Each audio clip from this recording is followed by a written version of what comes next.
السلام علیکم، بسم اللہ والصلاۃ والسلام علی رسول اللہ۔ نوجوان لڑکی کا جوان لڑکوں کو ٹیوشن پڑھانا کیسا ہے؟ آگ اور پٹرول کو اکٹھا کرنے والی بات ہے جی۔ قرآن نے یہ نہیں کہا کہ زنا مت کرو، قرآن کہتا ہے لا تقربوا الزنا، زنا کے قریب بھی مت جاؤ، یعنی وہ راستے، وہ حرکات، وہ امور جو انسان کو زنا کی طرف لے جاتے ہیں ان سے بھی پرہیز کرو۔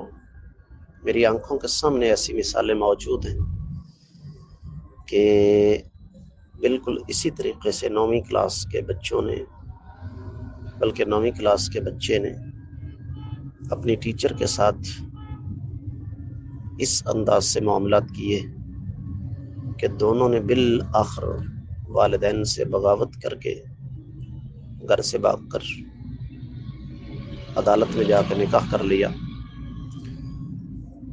تو ایک دور تھا شرم و حیا کا، لوگوں کی آنکھوں میں حیا تھی،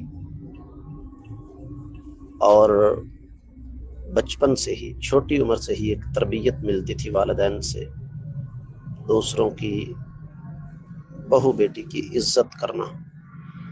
اب وہ سلسلہ ختم ہو چکا ہے۔ اب تو اپنے رشتہ دار بلکہ محرم رشتے تک بھی اس طوفان بدتمیزی کی زد میں آ کر تباہ و برباد ہو رہے ہیں۔ اور اقبال نے کہا تھا طائر الہ ہوتی اس رزق سے موت اچھی، جس رزق سے آتی ہو پرواز میں کوتاہی، ایسے رزق کو کیا کرنا ہے جس کی قیمت ہمیں عزت و آبرو کی شکل میں دینا پڑے۔ امید ہے کہ آپ کو سمجھ آ گئی ہوگی۔ واللہ تعالی اعلم۔